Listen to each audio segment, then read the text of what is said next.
ನೀನು ಬಂದ್ಬಿಡು ಮಮ್ಮ please. Jai Jai Mala.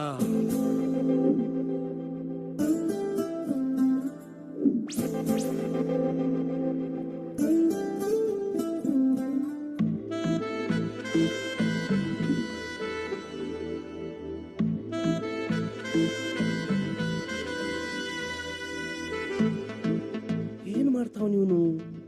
Sound ಇಲ್ಲ, ಎಫೆಕ್ಟು ಇಲ್ಲ. ಇವನು ಸೈಲೆಂಟ್ ಫೈಟ್ರು.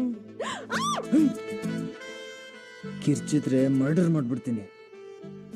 ಏನು ಅಪ್ಪಿತಪ್ಪಿ ನಿನ್ ಫೋಟೋ ಯೂಸ್ ಮಾಡ್ಕೊಂಡೆ ಅಂತ ಅದನ್ನೇ ನೆಪವಾಗಿ ಇಟ್ಕೊಂಡು ನಮ್ಮನೆ ಲೂಟಿ ಮಾಡಕ್ ಬಂದಿದ್ಯಾ? ಇವತ್ ನಿನ್ನ ಸುಮ್ನೆ ಬಿಡೋದಿಲ್ಲ, ರೇಪ್ ರೇಪ್ ಮಾಡ್ಬಿಡ್ತೀನಿ. ಛೇ, ಇದಕ್ಕೆ ಯಾಕೆ ಇಷ್ಟೊಂದು ಬಿಲ್ಡಪ್ ಕ್ರಿಯೇಟ್ ಮಾಡ್ತಿದ್ಯಾ? ರೇಪ್ ತಾನೆ, ಮಾಡ್ಕೊ. ಹೇಗಿದ್ರು ಇನ್ 3 ದಿನಕ್ಕೆ ಎಂಗೇಜ್ಮೆಂಟು, 1 ವಾರಕ್ಕೆ ಮದ್ವೆ. ಆಫ್ಟರ್ ಆಲ್ 10 ಡೇಸ್ ಅಷ್ಟೇ. ಅಲ್ಲಿವರೆಗೂ ನೀನ್ ಕಾಯಕ್ಕಾಗಲ್ಲ ಅಂದ್ರೆ ನಾನೇನು ಮಾಡಕ್ಕಾಗಲ್ಲ. ನಿನ್ನ ಆಸೆನೆ ನನ್ನ ಆಸೆ. ಸರಿ ಬಾ. ಅಯ್ಯೋ ಅಯ್ಯೋ ಅಯ್ಯೋ ಕಾಪಾಡಿ.